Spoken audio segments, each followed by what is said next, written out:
Report कैसर Khan. District south, थाना Clifton. Police की बड़ी कार्रवाई। डकैती की वारदातें करने वाले मुलजमान गिरफ्तार। SSP south Mahjoor Ali. थाना क्लिफ्टन पुलिस ने असलहे के जोर पर डकैती की वारदातें करने वाले वेट्स गैंग ग्रोह को गिरफ्तार कर लिया। क्लिफ्टन पुलिस ने जदीद तकनीकी बुनियादों पर कार्रवाई करते हुए डकैती की वारदातों में मुलविस मुलजमान को गिरफ्तार किया।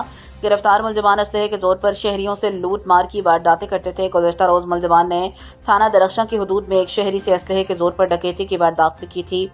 गिरफ्तार मुलजमान की शनाख्त अल्ताफ सेतो वल्द मीर सेतो, आगा खान वल्द अब्दुल रशीद और अजार खान वल्द दोस्त मोहम्मद के नाम से हुई है। मुलजमान के कब्जे से वारदात में इस्तेमाल होने वाली विड्स कार, 3 अदद 30 बोर पिस्तौल, 15 राउंड और एक चोरीशुदा मोटरसाइकिल बरामद कर ली गई है। मुलजमान के खिलाफ शहर के मुख्तलिफ थानों में दर्जनों मुकदमात दर्ज हैं। मुलजमान ने दौरान तफ्तीश हालिया वारदातों का भी इतराफ किया है। मुलजमान की वारदातों की सीसीटीवी फुटेजेस भी पुलिस ने हासिल कर ली हैं। मुलजमान के खिलाफ मुकदमा थाना क्लिफ्टन में दर्ज कर लिया गया। गिरफ्तार मुलजमान से मजीद तफ्तीश जारी है, जबकि गिरोह के फरार मुलजमान की गिरफ्तारी के लिए भी छापे मारे जा रहे हैं। गिरफ्तार मुलजमान से दौरान तफ्तीश मजीद इंकशाफात की तवक्को है। एसएसपी